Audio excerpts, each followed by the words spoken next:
Amiga pré-candidata, amigo pré-candidato, agora a gente vai falar com vocês um pouquinho sobre direito eleitoral. Tudo o que você pode fazer e o que não pode fazer na pré-campanha. Então, fique ligado aqui nas nossas dicas que vão te ajudar bastante no seu dia a dia da pré-campanha e da campanha eleitoral. Bom, vamos começar falando do que é propaganda eleitoral.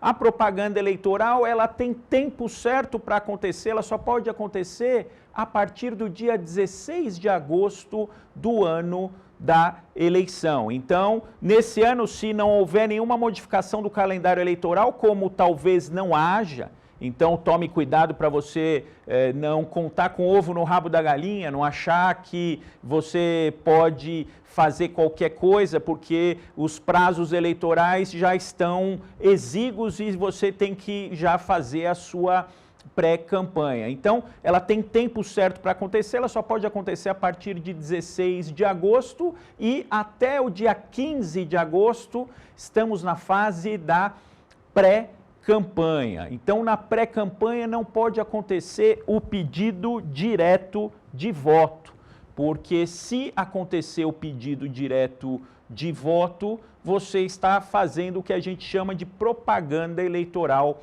antecipada. A gente pode classificar a ilicitude da propaganda eleitoral quanto ao tempo, porque ela tem data para começar e data para terminar. A propaganda eleitoral começa dia 16 de agosto e termina, se não houver modificação do calendário eleitoral, no dia 3 de outubro, às 22 horas. Algumas formas de propaganda terminam um pouquinho antes, mas ela tem também formas permitidas e proibidas, porque, por exemplo, não se pode fazer propaganda eleitoral por meio de outdoor. E aí tem gente que acha que outdoor é só aquele tradicional, mas tem várias espécies de outdoor. Essas placas acima de 4 metros quadrados e qualquer engenho publicitário explorado comercialmente, qualquer material de divulgação de agência de publicidade é considerado outdoor para fins eleitorais. Então,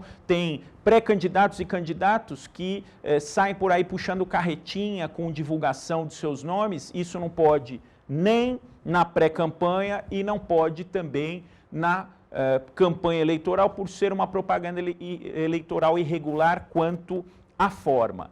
Tem que tomar cuidado também com a origem dos recursos da propaganda eleitoral, porque não pode, por exemplo, acontecer doação por parte de pessoas jurídicas e principalmente sindicatos e igrejas. Tem gente que infelizmente sai usando recursos, aí às vezes carro de som, espaço de salão de igreja. Então tem que tomar cuidado, porque se utilizar recursos de origem ilícita, tanto na pré-campanha quanto na campanha eleitoral, o pré-candidato e o candidato vão ter sérios problemas. A propaganda eleitoral irregular também, ela pode ser irregular quanto à matéria, porque tem matérias que são permitidas e matérias que são proibidas. A gente costuma dizer que a propaganda eleitoral ela não pode provocar estados mentais, emocionais ou passionais. Ela não pode chocar, ela não pode ofender, ela não pode denegrir a imagem das pessoas. Então, qualquer conteúdo, por exemplo, que seja ofensivo a outras pessoas não pode ser veiculado na propaganda eleitoral. Bom, voltando para a nossa propaganda antecipada, como é que você, enquanto pré-candidato, pode fazer a sua pré-campanha?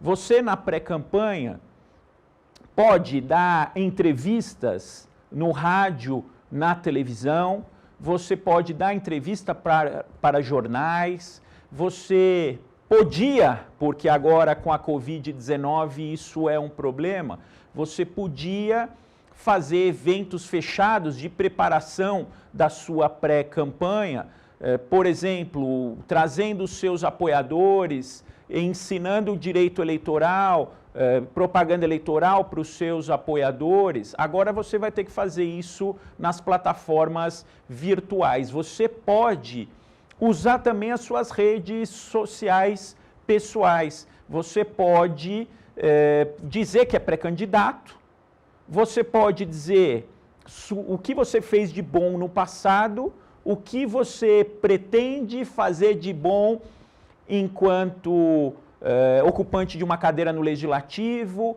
ou enquanto ocupante de uma cadeira no Executivo, seja como prefeito, seja como vereador, mas você não pode pedir o voto diretamente, você não pode dizer vote em mim. Aí tem uma gama muito grande de situações que a gente vai discutir aqui com vocês, caso a caso, o que pode e o que não pode, mas pedir voto diretamente de jeito nenhum. O Tribunal Superior Eleitoral disse que o pedido direto de voto ele pode ser entendido em algumas determinadas palavras mágicas. Por exemplo, se um prefeito é candidato à reeleição e ele ficar fazendo o discurso, olha gente, eu preciso que vocês me deixem aqui o ano que vem, eu preciso de vocês para me manter na prefeitura. Essas palavras mágicas são consideradas propaganda antecipada. Bom, então vamos recapitular um pouquinho o que pode na pré-campanha. Isso está lá no artigo 36A da Lei 9.504. Pode dizer que é pré-candidato, sou pré-candidato a prefeito, sou pré-candidato a vereador, pode pedir apoio político. Pedir apoio é diferente de pedir voto. Olha, você vai me apoiar na minha pré-candidatura? Olha, você está disposto a receber os meus e-mails, as minhas mensagens de WhatsApp? Você está disposto de saber o que eu tenho feito na minha pré-campanha? Pode divulgar ações passadas e futuras, divulgar o seu currículo, o que você fez até aqui e o que você pretende fazer para melhorar a sua cidade. Quais são as suas propostas para melhorar a sua cidade? Você pode dizer isso. Pode dar entrevistas, como eu disse, participar de encontros e debates no rádio, na televisão e na internet. Gente, pode usar bastante a internet, fazer live, fazer participações em bate-papos, entrar na página de um amigo, cada dia entrar numa página de um amigo diferente, porque você amplia as suas redes, você usa a sua rede e usa uma rede diferente todo dia. Aproveitem esse momento aí de distanciamento social para fazer isso. Pode realizar encontros, e aí esses encontros estão prejudicados por conta do distanciamento social, inclusive uma novidade, as convenções elas vão ser feitas por plataformas digitais também, então sequer as convenções partidárias vão ser presenciais, mas você pode realizar encontros, seminários e congressos em ambiente fechado com a Covid-19 e isso está prejudicado. Pode trabalhar a imagem, inclusive impulsionando, agora tem que tomar um cuidado com o impulsionamento. Então, você que vai fazer um impulsionamento da pré-campanha, precisa tomar cuidado com duas coisas, o conteúdo e o valor. Por que conteúdo? Você não pode fazer o pedido direto de voto. Pode dizer que é pré-candidato? Eu não recomendo que faça isso no impulsionamento. O impulsionamento é interessante que você faça em relação à sua condição familiar, em relação à sua condição passada, o que você fez de passado, um vídeo, por exemplo, dizendo do seu histórico, de onde você veio, qual a sua origem, o que está te despertando a ir para a política. Isso é um vídeo legal para você impulsionar. Mas, além do conteúdo, você precisa tomar cuidado com o valor. Tem gente que já está abusando, está impulsionando um valor enorme, um dinheiro alto.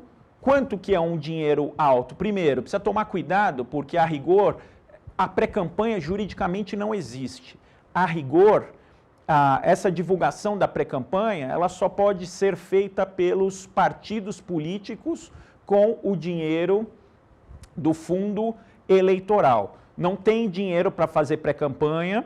Esse dinheiro que está sendo arrecadado, por exemplo, nas vaquinhas virtuais, ele não pode ser usado na pré-campanha, então significa que juridicamente a pré-campanha não existe e os gastos da pré-campanha não existem. Precisa tomar cuidado, porque quem gasta muito na pré-campanha, quem antecipa os gastos da campanha na pré-campanha, pode ter o registro de candidatura cassado. Isso aconteceu, por exemplo, no final do ano de 2019, com a ex-juíza Selma Arruda, enquanto senadora do Mato Grosso. Ela foi cassada pelos excessos de gastos na pré-campanha. Então precisa tomar muito cuidado com o impulsionamento, porque o valor que você vai gastar, eu não recomendo sinceramente, principalmente em cidades pequenas, que seja gasto em toda a pré-campanha mais de R$1.000 em impulsionamento. A gente vê em cidades grandes, gente que está impulsionando R$10.000 por mês. Um impulsionamento dessa ordem pode configurar o que a gente chama de abuso do poder econômico. É o uso do poder econômico além do permitido. E isso é gravíssimo. Isso enseja a cassação do registro da candidatura. E se o sujeito for diplomado e for eleito, pode ter a cassação também do registro da candidatura, do diploma e do mandato. Significa o seguinte, o sujeito ganha, mas não leva. Aconteceu com a juíza Selma Arruda. Pode, então, trabalhar a imagem, impulsionar com essas advertências que eu coloquei e angariar voluntários e seguidores. Essa fase é muito importante para você para conseguir apoiadores. Você não vai pedir o voto, você vai conseguir apoiador. Você me apoia, você quer receber o meu material, você quer divulgar o meu material para a sua rede de amigos, de relacionamento, para a sua família.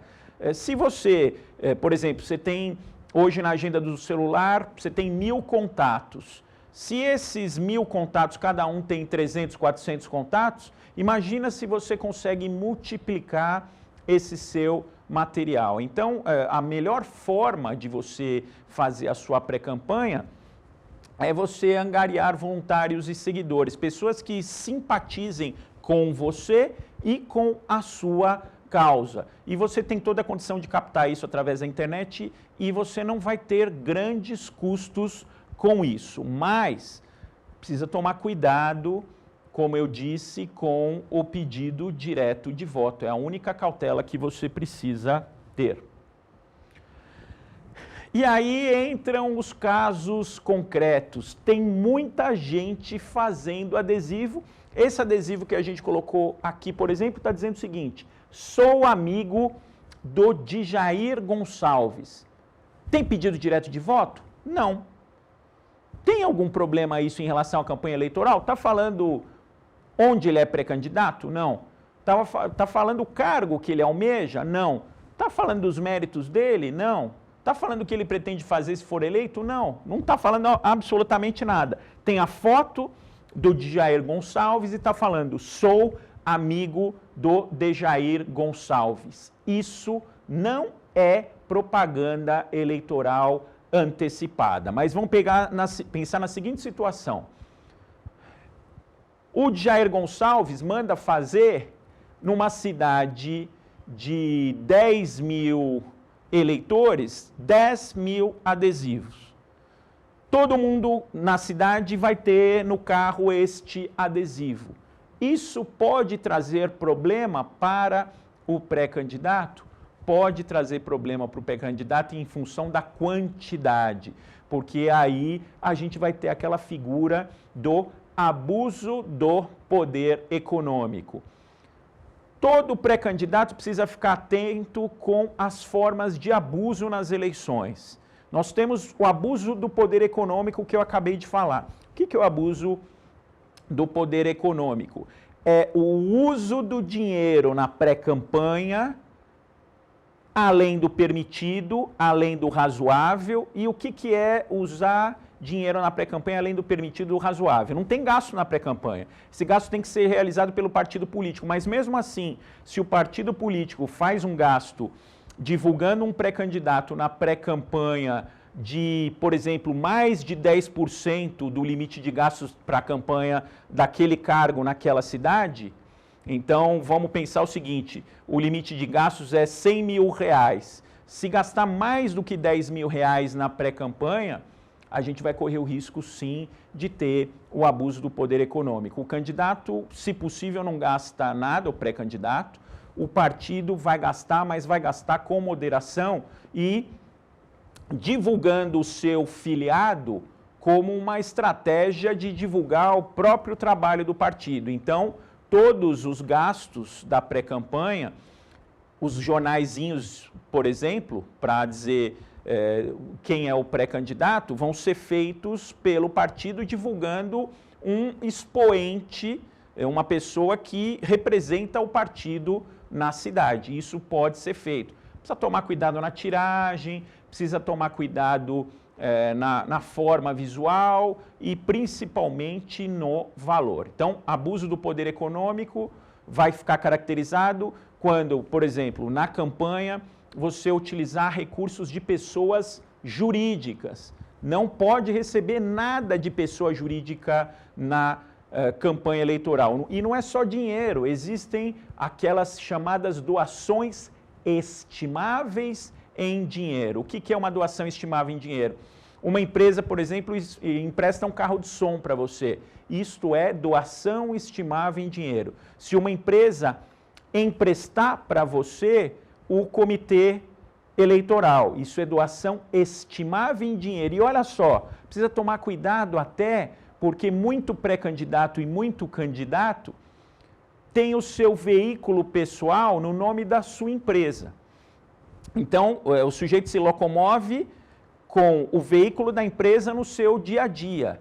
Isso, sendo ele o dono da empresa, na vida dele, isso não vai trazer problema nenhum, mas na campanha vai trazer. Sequer o veículo da empresa do candidato pode ser utilizado na campanha porque configura doação estimável em dinheiro. Então, se o veículo estiver no nome da empresa, tem duas possibilidades. Ou esse veículo é transferido para a pessoa física do candidato, ou é feito um aluguel deste veículo da empresa para o candidato. Então, vai ter que ser alugado esse veículo ele não pode ser utilizado de forma gratuita, porque isso configura doação estimável em dinheiro. Então, nós temos abuso aí do poder econômico na utilização de recursos de pessoa jurídica, nós temos abuso do poder econômico na utilização, por exemplo, de recursos financeiros de igrejas, sindicatos, nós temos abuso do poder econômico quando é extrapolado aquele limite de gastos na campanha. Então, se o vereador pode gastar 100 mil na campanha, se ele gastar 110 mil, se ele gastar 120 mil, isso é abuso do poder econômico. Obviamente que ele vai maquiar esses gastos como caixa 2, mas ele vai ter que gastar estritamente aquele limite na campanha, e aí a única ressalva são os gastos com contador e com advogado que precisam ser declarados, mas não entram nesse limite de gastos, né? Então, o partido pode pagar o advogado, pode pagar o contador, mas não vai entrar esse valor no limite de gastos.